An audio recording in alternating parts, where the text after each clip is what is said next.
I feel like it's every week that we say this, but this has to be the worst week in the history of Call of Duty.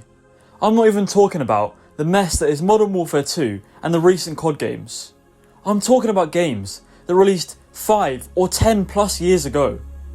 These games, you have to spend almost £100 just to have all the content. The base game and all the DLC is still full price on most websites. Because of this, and the many hacking issues seen in these games, people created a platform in which these passionate players could play Call of Duty. This would not only eliminate some of the security risks and hacking issues seen in these games, but it also was able to form a large player base of passionate players who just wanted to play Call of Duty and experience it at its peak again.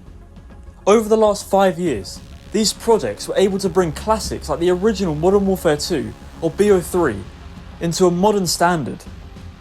I must reiterate how important this is, because if you go back and play any old Call of Duty game on console, they're filled with hackers, and the queue times and game mode availability is simply very poor.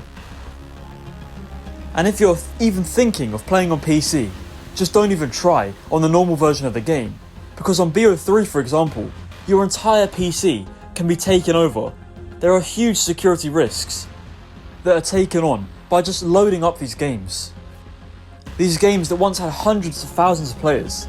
These games that were once updated a lot and cared for.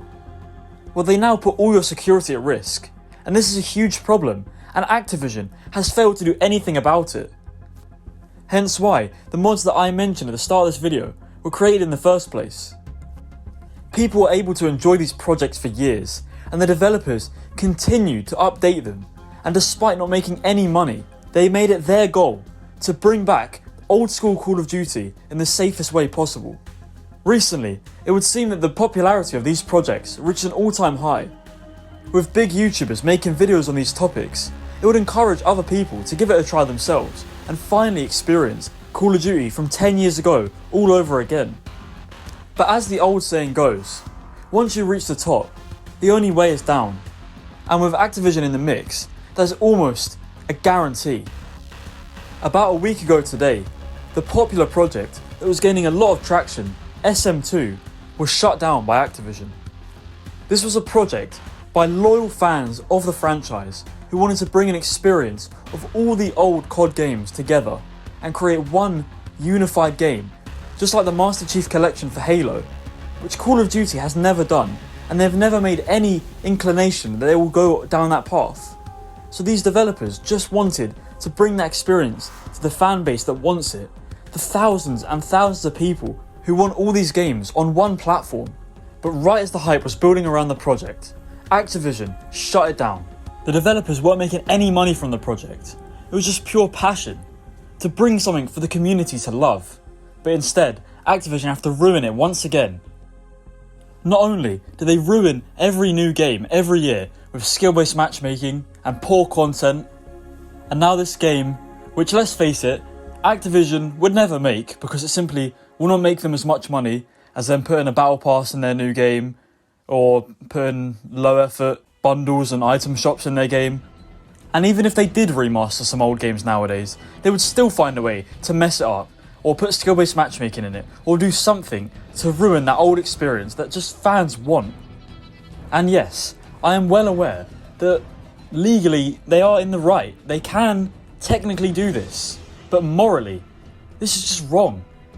To take down something, a passion project that fans who will not make any money off.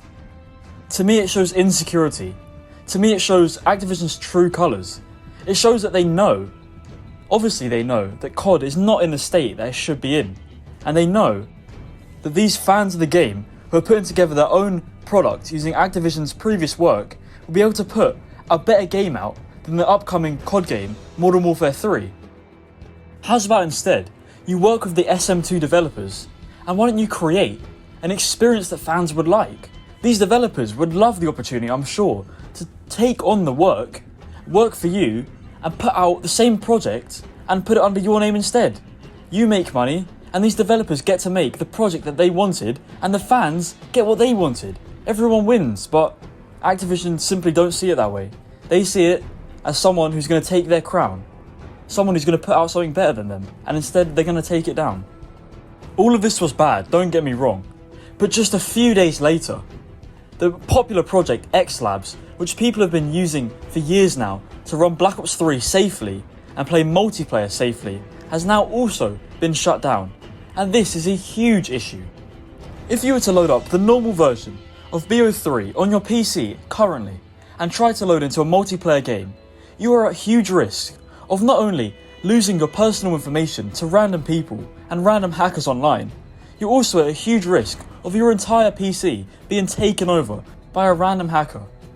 This also takes away the ability to play all the DLC, because the last time I checked, it's been almost 8 years and Activision is still selling each DLC pack in BO3 for around £10. And if you wanted to buy the entire season pass, it will set you back around £35.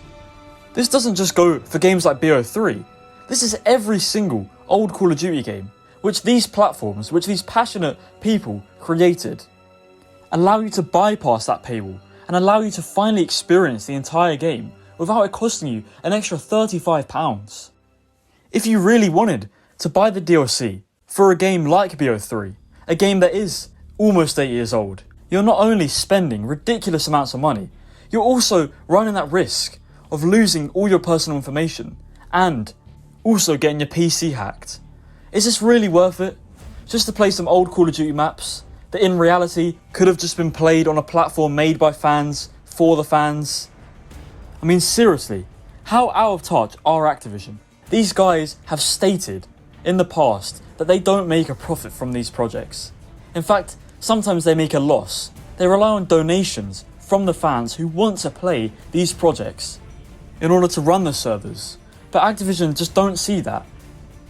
With other extremely popular and important projects giving people a place to play all of these Call of Duty games safely and in servers with loads of people, with all the DLC active, it does worry me that Activision could easily just take it down in the next week.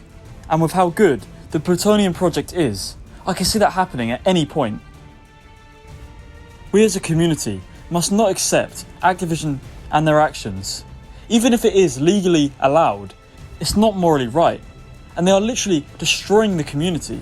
The fans are creating these projects to not only create the same experience that they had 10 years ago, 5 years ago, because you can't provide it anymore in your current games, but they're also doing it just to play it safely and to do it affordably, because you not only make these games an unsafe place to play, but you also charge insane prices for them.